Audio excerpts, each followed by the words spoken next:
Olá, amigos do agronegócio, tudo bem? Hoje vamos falar as 12 principais dúvidas sobre o georreferenciamento que recebemos aqui no escritório. Vamos começar? A primeira, qual é a lei que estabelece o georreferenciamento de imóvel rural? Então, o georreferenciamento é estabelecido pela Lei 10.267 de 2001. Além dessa, temos a norma técnica para georreferenciamento, o Manual Técnico de Limites e Confrontações e o Manual Técnico de Posicionamento. Que imóveis rurais devem ser georreferenciados? Então, todos os imóveis rurais do Brasil devem ser georreferenciados. Sendo eles público ou privados, eles devem ser georreferenciados. Quando se torna obrigatório o georreferenciamento? Então, ele já está vigente para imóveis acima de 100 hectares. A partir do dia 21 de novembro de 2023, é obrigatório para imóveis acima de 25 hectares. E a partir de 21 de novembro de 2025, todos os imóveis rurais do país devem estar georreferenciados. As escrituras também dependem do georreferenciamento? Não. As escrituras elas são elaboradas pelos tabelionatos e não dependem do georreferenciamento. Porém, se o seu imóvel já estiver enquadrado no tamanho do imóvel que já deve ser georreferenciado, já deve ter seu georreferenciamento, o cartório irá exigir o GEL para averbar sua escritura. Então, o GEL não impede de você elaborar a sua escritura, porém, se você não tiver a sua escritura, uma compra e venda, uma averbação numa cédula rural de uma instituição financeira, uma averbação no inventário, se o seu imóvel já for acima de 100 hectares, ou a partir de 21 de novembro, seu imóvel for acima de 25 hectares, você precisa do georreferenciamento para fazer essas transações no cartório. Posso georreferenciar meu imóvel mesmo ainda não estando obrigado? Sim. Até o que a gente recomenda aqui no escritório, você não deixar para a última hora, porque o georreferenciamento é um levantamento mais detalhado e mais criterioso. Então, ele não é um levantamento rápido de se fazer e também a parte documental não é uma parte rápida para se organizar e levá-la para o cartório. Então, a gente orienta todos os nossos clientes a não esperarem chegar no limite ou em cima da hora, lá nos 48 do segundo tempo para fazer o georreferenciamento.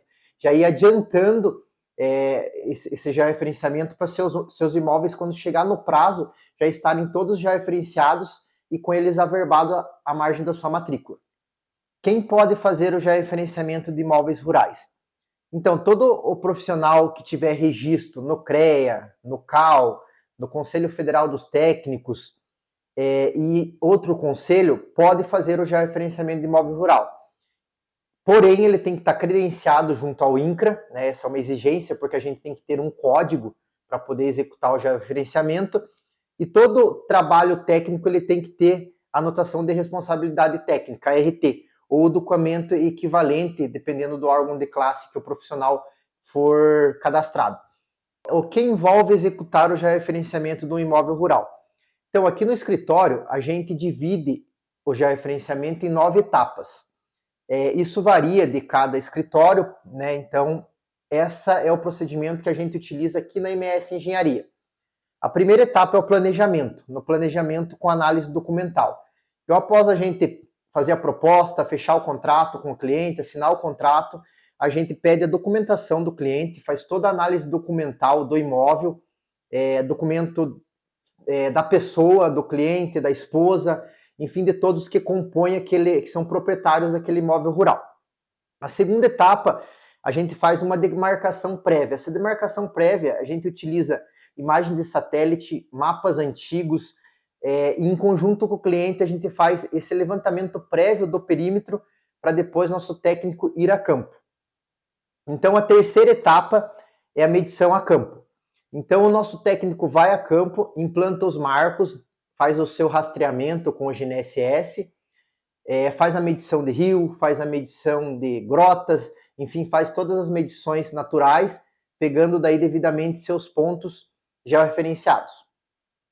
O quarto procedimento é o processamento de dados. Então, volta esses dados do campo que o nosso técnico coletou, o nosso técnico de escritório faz todos os processamentos, faz todas as verificações para ver se a gente atendeu todas as precisões que o INCRA exige e conclui essa etapa.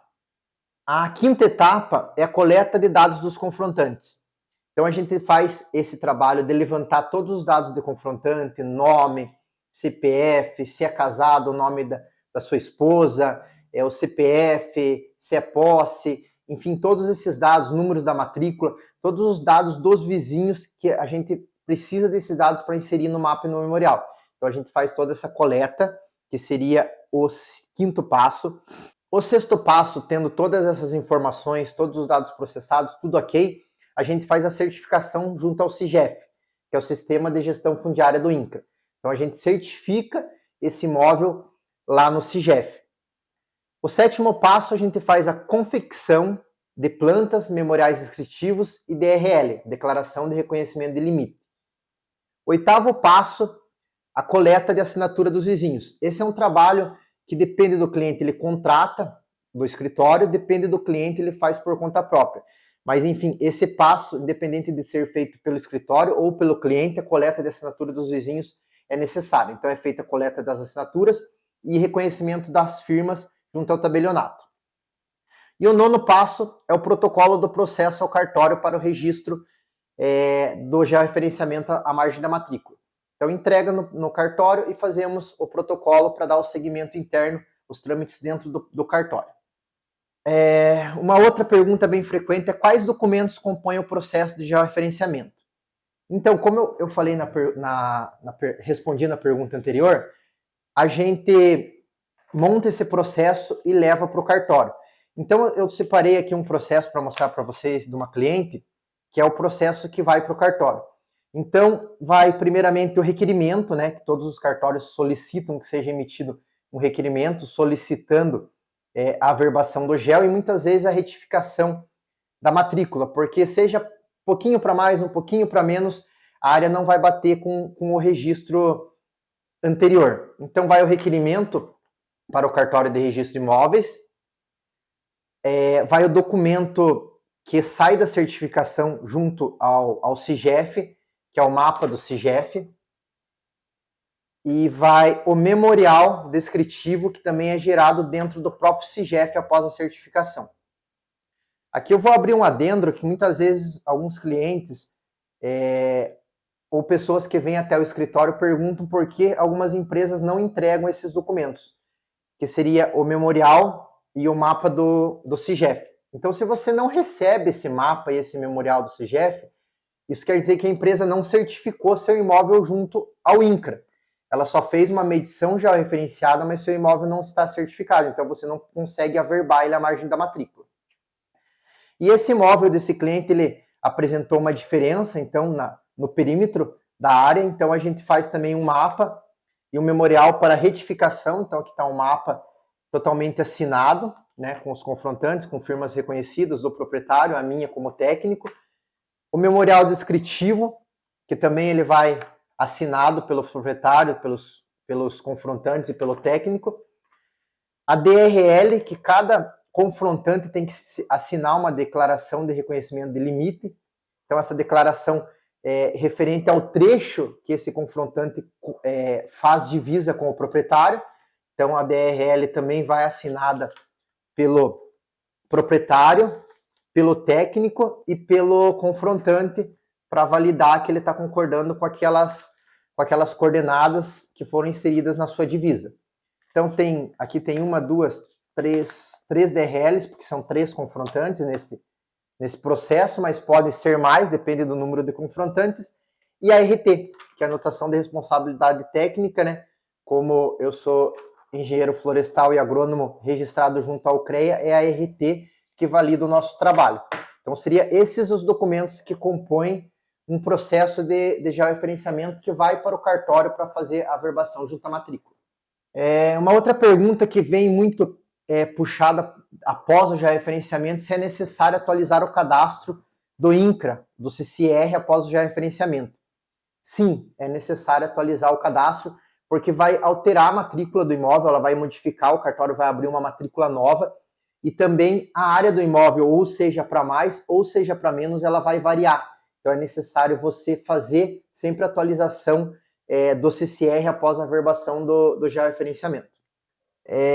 Uma outra dúvida dos clientes é o que acontece depois da certificação no cartório. Então, o cartório confere toda essa documentação que eu mostrei para vocês aqui, faz a conferência, estando tudo ok, o cartório vai fazer a validação dessas informações junto ao INCRA. Então, o cartório tem um acesso dele junto ao SIGEF, que é o Sistema de Gestão Fundiária do INCRA. O cartório vai entrar, logar e vai validar, vai contar para o INCRA que tudo que o profissional fez está ok e que ele está validando aquele processo e está averbando ele à margem da matrícula. Então, assim, ele fecha o processo. A partir do momento que o cartório validou, averbou o teu georreferenciamento na margem da matrícula, fechou o processo para o INCRA e para o cartório. Ele pode vir a ter algum outro questionamento no futuro, por questão de divisas, alguma coisa, mas esse é um papo para um outro vídeo. A princípio, o cartório validou junto ao INCRA e averbou a margem da matrícula, seu processo se encerrou. Minha propriedade é composta por várias matrículas. Como serão georreferenciadas? Então, para o cartório, cada matrícula é um imóvel. Então, se você tiver 10 matrículas, você tem 10 imóveis junto ao cartório. Então, cada uma deve ser georreferenciada individualmente. Porém, se elas forem contínuas entre si, elas formarem um mosaico ali, o proprietário pode ele pode definir que ele quer unificar essas matrículas. Isso fica a critério dele. Então, tenho 10 matrículas, Kleber quer unificar. Pode. Ele unifica e vai tornar uma matrícula só. Nós, aqui no escritório, nós não orientamos nossos clientes a unificarem matrículas, né? Porque você precisa, às vezes, para vender só uma, você quer vender um pedaço, ou você precisa dar uma para garantia para banco, ou dar uma para garantia para uma empresa que você vai comprar uma máquina, um maquinário. Enfim, é bom você ter sempre mais matrículas, que isso abre teu leque de negociações de possibilidades. Mas se o proprietário quiser, é possível unificar. Minha propriedade é cortada por uma estrada. A quem ela pertencerá? Então, uma estrada, desde que oficializada, seja ela a nível municipal, estadual ou federal, ela pertence ao órgão que oficializou ela. Então, a gente vai ter que georreferenciar esse imóvel e gerar ele duas glebas. Vamos supor que seja um imóvel e ele seja cortado por uma estrada no meio, uma estrada municipal legalizada. Então, vai gerar duas glebas. Seu imóvel, a partir do georreferenciamento, vai ter duas glebas e duas novas matrículas serão abertas no cartório. Isso serve também para a questão de linha férrea, né? Rodovias, estradas municipais, que quando ele é cortado tem que se dividir e gerar duas novas matrículas, ou mais, se for cortada por mais estradas. Então, se essa estrada for legalizada, seu imóvel irá gerar duas novas matrículas, duas glebas serão certificadas junto ao SIGEF. Gente, então, chegamos ao fim das 12 principais dúvidas, né, que a gente recebe das pessoas que chegam aqui no escritório da MS Engenharia, de pessoas que são clientes nossos, né? Então, essas são as 12 principais dúvidas sobre o georreferenciamento de imóveis rurais. Pessoal, gostaria de pedir para vocês se inscreverem no nosso canal, ativarem o sininho, deixem seu like se gostaram desse vídeo e se ficou alguma dúvida, deixe nos comentários abaixo que gravaremos um novo vídeo esclarecendo. Um forte abraço e até logo!